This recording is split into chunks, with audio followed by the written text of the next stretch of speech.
Hello friends, I'm Dr. Jaya Sharma, Director of Noble IVF Paligar. आज हम discuss करेंगे एक बहुत ही कॉमन प्रॉब्लम हर स्टेज पे फीमेल्स के, वो है एंडोमेट्रियोसिस। एंडोमेट्रियोसिस क्या होता है, इसकी डेफिनेशन क्या है, इसके सिम्टम्स क्या हैं एंड ट्रीटमेंट क्या है। हर स्टेज पे एंडोमेट्रियोसिस का ट्रीटमेंट अलग अलग होता है।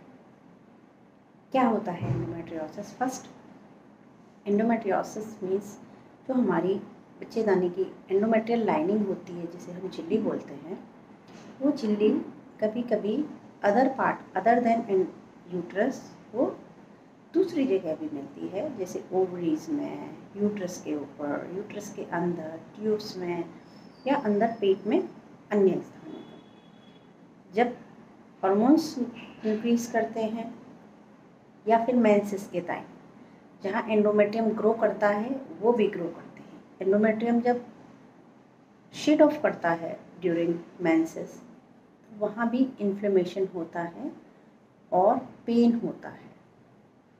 That is the very painful condition. Mostly जो सिम्टम्स होते हैं वो होते हैं dysmenorrhoea, that is painful period. Specially ये पेन पीरियड से 4-5 दिन पहले से शुरू होता है, बढ़ता हुआ सिवियरिटी उसकी बढ़ती है मेंसेस के टाइम, और मेंसेस आने फिर कहीं जाके वो कभी कभी स्लो डाउन होता है। Severity of pain is dependent upon the grading of endometriosis. अब एंडोमेट्रियोसिस होता कैसे है, क्या डायग्नोस्टिक फीचर्स हैं? एंडोमेट्रियोसिस की बहुत सारी थ्योरीज हैं। इसमें एक थ्योरी होती है कि जेनेटिकली थोड़ा सा मदर्स को होता है तो उनकी डॉटर्स को भी होता है, प्लस एंडोमेट्रियल जन्म से ही कुछ पैचेस यूट्रस से बाहर होते हैं, वो ग्रो करते हैं, या फिर जैसे मेंसेस गर्ल्स को आना शुरू होता है तो ट्यूब्स खुली होती हैं झिल्ली से, कुछ मेंसेस का पार्ट ट्यूब्स के थ्रू हमारे एब्डोमेन में जाता है और वहाँ वो इम्प्लांट होते हैं, उसे इम्प्लांटेशन थ्योरी कहते हैं। वहाँ फिर एंडोमेट्रियल टिश्यू ग्रो करता है और ग्रो करते करते वो पेन बढ़ता है, उसकी सीवियरिटी बढ़ती है, उसकी ग्रेडिंग बढ़ती है। Diagnosis part, clinical part is painful periods, dysmenorrhoea, painful intercourse in married couples, या फिर infertility. 15 to 20% of infertile couples, especially females, having endometriosis, be it grade 2, be it grade 3, grade 1, grade 4, whatever the grade. Generally, grading increases with time and age and with the severity.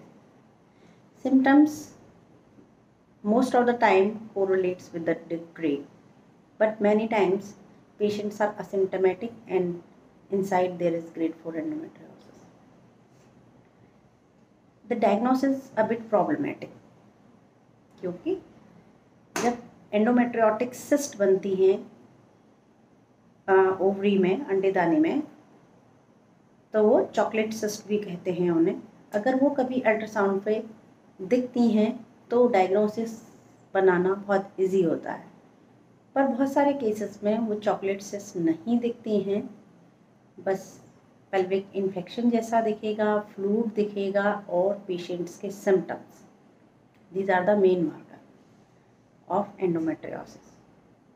तो कभी भी एक adolescent girl जिसके कि periods के time बहुत pen रहता है, वो स्कूलिंग नहीं जा पा रही है, स्कूल मिस कर रही है, या फिर उसका जो न्यूट्रिशन है वो अच्छा नहीं है, तो हमको, या फिर जब हम पेन किलर दे रहे हैं वो पेन किलर उसको अफेक्ट नहीं कर रहे हैं during periods, the pain is not relieved by the pain killers, then also we should think of the endometriosis.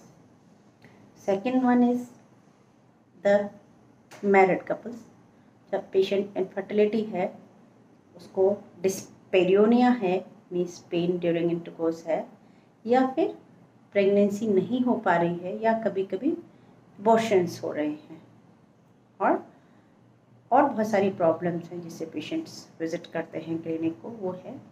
तो ये में एंडोमेट्रियोसिस के फेवर में जाते हैं।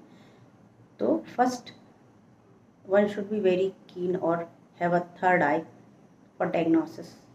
Sometimes clinical features are very obvious, sometimes they are not. तो इस problem को सबसे अच्छी चीज़ है कि it grows with age. Sometime most of the time जब अर्ली एजेस है तो उसकी ग्रेडिंग बहुत कम होती है, मीन्स माइल्ड एंडोमेट्रियोसिस होता है, लाइक एडोलेसेंट गर्ल्स में जब शुरू होता है।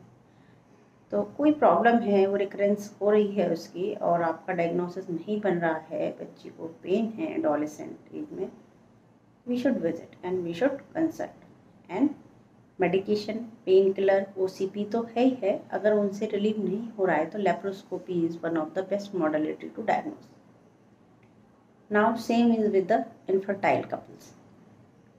जब पेशेंट को अनएक्सप्लेन इनफर्टिलिटी है, डिस्मेन्योरिया है, डिस्पेरियोनिया है, और ओवुलेशन इंडक्शन में एग रप्चर नहीं कर रहा है, या पेल्विक पीओडी जिससे कहते हैं यूट्रस के आसपास फ्लूइड है, तो और जो ग्रेड 1 फर्स्ट लाइन ट्रीटमेंट है ओवुलेशन इंडक्शन, उससे प्रेगनेंसी नहीं हो पा रही, तो फिर हम लेप्रोस्कोपी और हिस्टेरोस्कोपी एडवाइस करते हैं।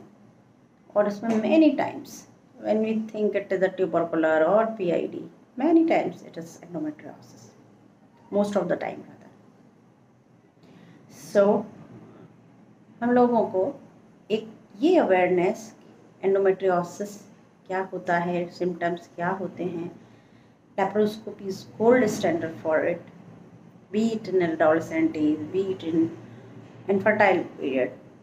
तो हम लोग को laparoscopy is a definite diagnosis and it helps a lot in treatment also, कि अब अगर कोई सिस्ट है तो सिस्ट रिमूव हो जाएगी। जैसे एडिशंस बहुत बनते हैं, जाले जिसे बोलते हैं, तो उसको एडेजियोलाइसिस हम लेप्रोस्कोपी से कर सकते हैं।